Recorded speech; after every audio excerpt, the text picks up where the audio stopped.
India versus Zimbabwe চতুর্থ টি-20 ম্যাচে Shubman Gill toss জিতে বোলিং করার সিদ্ধান্ত নেন।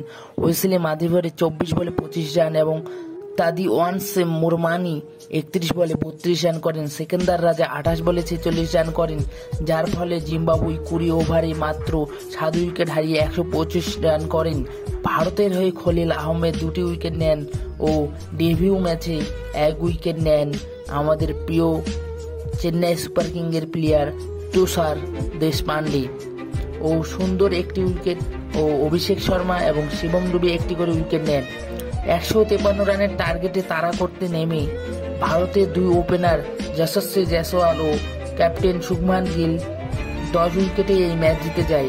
জয়সওয়াল 53 বলে 93 রান করেন, 2টি 6 এবং 13টি 4 মারেন। শুভমান গিল 39 বলে 58 রান করেন, 2টি 6 মেরেছেন এবং 4টি।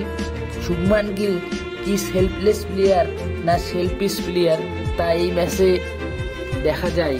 সবাই তো শুভমান গিলকে সেলফিশ প্লেয়ার নয়, সেলফিশ প্লেয়ার বলছে, কারণ শুভমান গিলের জন্যই জয়সওয়াল সেঞ্চুরি করতে পারল না।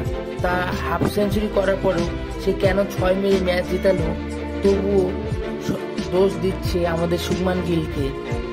দর্শক মহলে প্রশ্ন তুলছে যে হাফ সেঞ্চুরি করার পরে শুভমান গিল কেন সেই হার্দিক পান্ডিয়ার মতো 6 মারার দরকার ছিল?